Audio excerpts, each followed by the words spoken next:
Hi friends, good morning. Welcome back to Gautami collection channel. నా channel కనుక నచ్చినట్లుంటే subscribe చేసుకోండి. అలాగే ఈ వీడియో కనుక నచ్చినట్లుంటే లైక్ చేసుకోండి, అలాగే షేర్ చేయండి. హాయ్ ఫ్రెండ్స్, ఈరోజు నేను తయారు చేస్తున్నది కర్రీ ఏంటంటే సొరకాయ ప్లస్ చారు. ఫస్ట్ మనం ప్రిపేర్ చేస్తున్నది చారుకు కావాల్సిన పదార్థాలు ఏంటంటే చింతపండు రసము ప్లస్ ఆనియన్స్. ఫస్ట్ అయితే మనం ప్యాన్ పైన స్టవ్ పైన పెట్టుకున్న తర్వాత ఆయిల్ వేసి దానిలో కొంచెం ఆవాలు, జీలకర్ర, పచ్చిమిర్చి వేసిన తర్వాత మనము కొంచెం పసుపు వేసి వేగనిచ్చిన తర్వాత అందులో చారు పోయాలి. పోసిన తర్వాత దాన్ని ఒక 1 minute వరకు స్టవ్ పైన ఉంచి దాన్ని ఒక గిన్నెలోకి తీసుకోవాలి. మనకి చారు రెడీ అయిపోయింది. ఇప్పుడు మనం నెక్స్ట్ చేస్తున్నది ఏంటి అంటే సొరకాయ కర్రీ.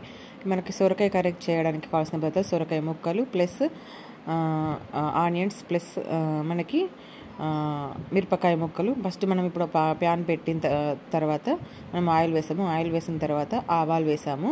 ఇప్పుడు నెక్స్ట్ మనము ఏం చేస్తున్నామంటే మిరపకాయలకి ఉప్పు యాడ్ చేసుకున్నాము, ఎందుకంటే చేదు అనేది రాకుండా ఉండడానికి, కారం అనేది ఎక్కువగా రాకుండా ఉండడానికి. ఇప్పుడు మనము స్టవ్ పైన పెట్టినటువంటి దాంట్లో ఒక ప్యాన్లో మనం ఇప్పుడు ఆనియన్స్ ప్లస్ మిర్చి వేసాము. ఇప్పుడు మనం కలుపుకున్నాము. తర్వాత కొంచెం పసుపు యాడ్ చేయాలి. యాడ్ చేసిన తర్వాత మళ్ళీ కాసేపు కలుపుకున్న తర్వాత ఇప్పుడు మనము ఏం చేస్తున్నామంటే సొరకాయ ముక్కల్ని మంచిగా కడుక్కోవాలి. కడిగిన ముక్కల్ని మనము వాటర్లో వేసి కడిగిన ముక్కల్ని మనం తీసి ఇప్పుడు యాడ్ చేస్తున్నాము. యాడ్ చేసిన తర్వాత మళ్ళీ మనము కాసేపు కొంచెం కలుపుకోవాలి.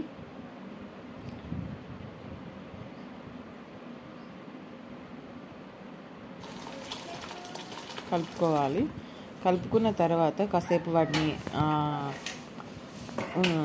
అటు ఇటు వేగనిచ్చిన తర్వాత మనకి ముక్కలకి పసుపు, మిర్చి అంతా అంటే వేగిన తర్వాత అబ్జర్వ్ చేసుకున్న తర్వాత మనం కొన్ని వాటర్ పోసి మనము స్టవ్ పైన కర్రీ పైన మూత పెట్టేసి మనం స్టవ్ కొంచెం